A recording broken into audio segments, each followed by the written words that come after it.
Every now and then, I'll get some new students who ask me how to escape these worst case scenarios. And by worst case scenarios, I mean when your position is so far gone, you've lost every major battle relevant to staying in the fight.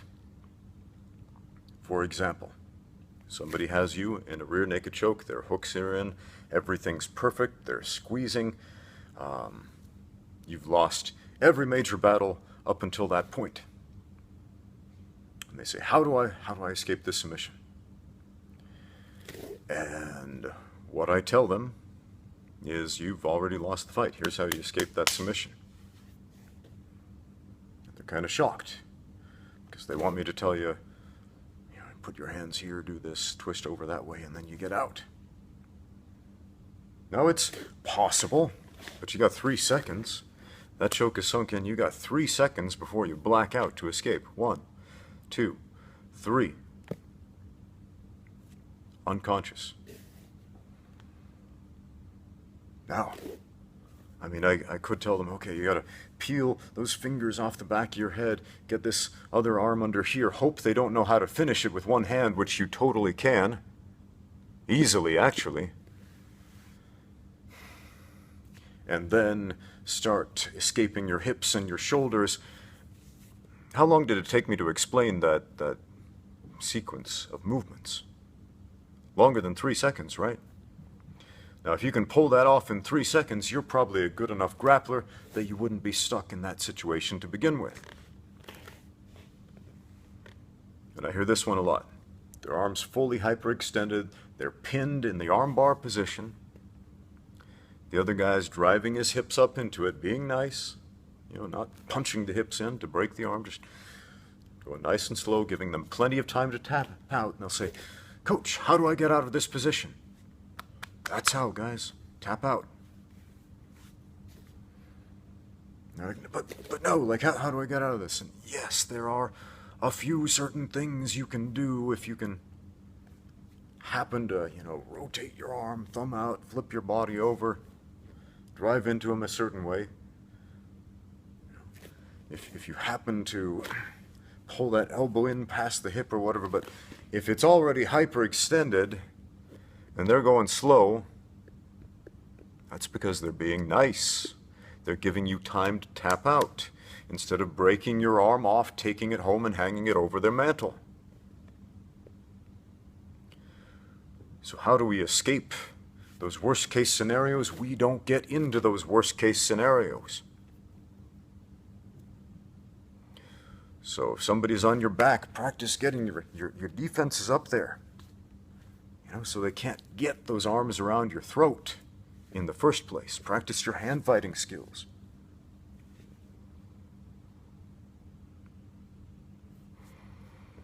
The other day I was teaching some clinch sparring drills in a kickboxing class,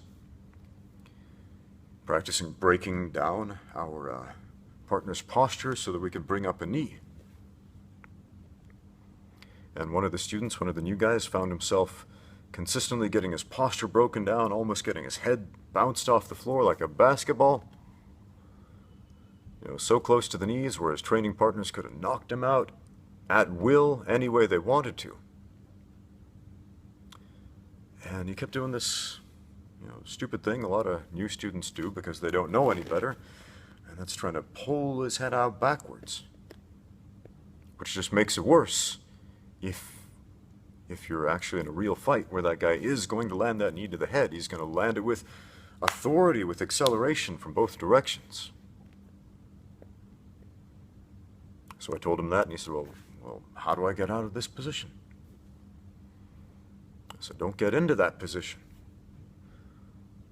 He's like, no, but how do I get out of this position? I said, okay, you find yourself in that position. That much later, you'll find yourself on your back, looking up at a ring doctor staring down at you, asking you if you know what day it is, what your first name is, maybe who the President of the United States is if you're fighting in America. checking to see if you have memory loss because you just got knocked out. At that point, it's too late. So there's no point, giving people false hope about some technique they may or may not be able to pull off at the last second, when what they should be focusing on is don't get stuck in those stupid positions in the first place. And remember when Ronda Rousey was just tearing up the women's division in the UFC, armbarring everybody, and every time she was going to fight somebody, they would always ask her opponent, how are you going to defend the armbar? And they would give some answer, well, we've been practicing armbar escapes and this, that, the other. All this talk about armbar escapes. And I found myself just screaming at the TV when watching these interviews like, no, you're going about it wrong. Practice not getting taken down in the first place. If she can't take you down, she can't armbar you. If she can't pin you, she can't armbar you. If she can't control you, she can't armbar you.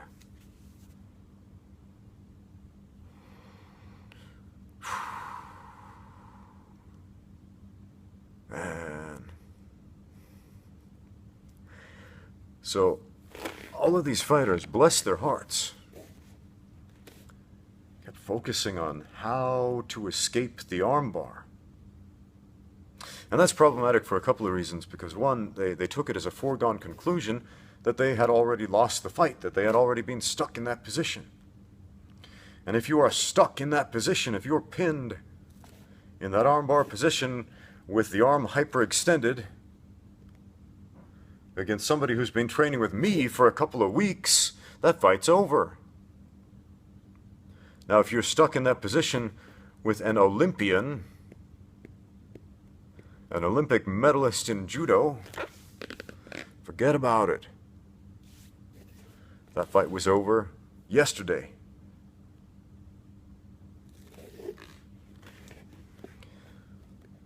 So it's very interesting to me that the fighter who finally beat Ronda in Holly Holm did exactly that. Instead of focusing on escape the armbar, it was don't let her take you down in the first place. She had a really good game plan for that. Very good footwork and evasiveness. Worked great.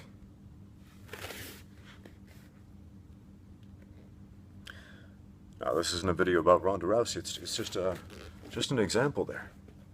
Man. So if you find yourself stuck in a bad spot where something's going to snap, just tap out, learn a lesson, move on, don't make that mistake again.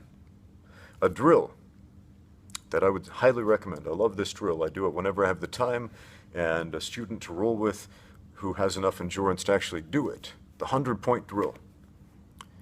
One submission is 1 point. And so we start to roll until there's a submission. One guy taps out, but we hold the position. We release the submission, but we hold the position. And then we keep rolling. So tapping out means, it doesn't mean you get a break. It's not break time. It's not stop and reset. So somebody catches you in the rear naked choke. They've got the hooks in, they got back mount. You tap, they simply release the choke, and then you go again. And if you tap out again to a rear naked choke, they release the choke again, and you keep rolling from that same position until you figure it out. Right? So that you can learn something from your mistake.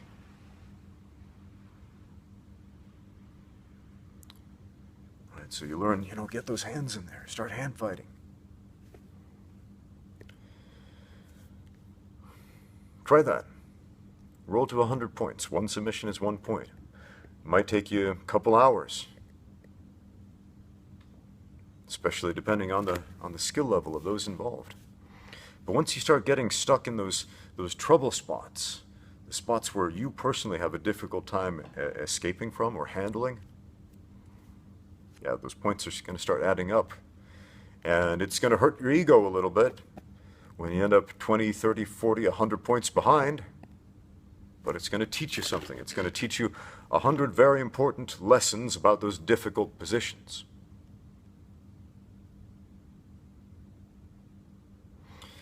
So, give that a try. And as dismissive as dismissive as that answer may be, how do I get out of this worst case scenario? Don't put yourself in the worst case scenario positions. Thanks for watching. Get out there and train.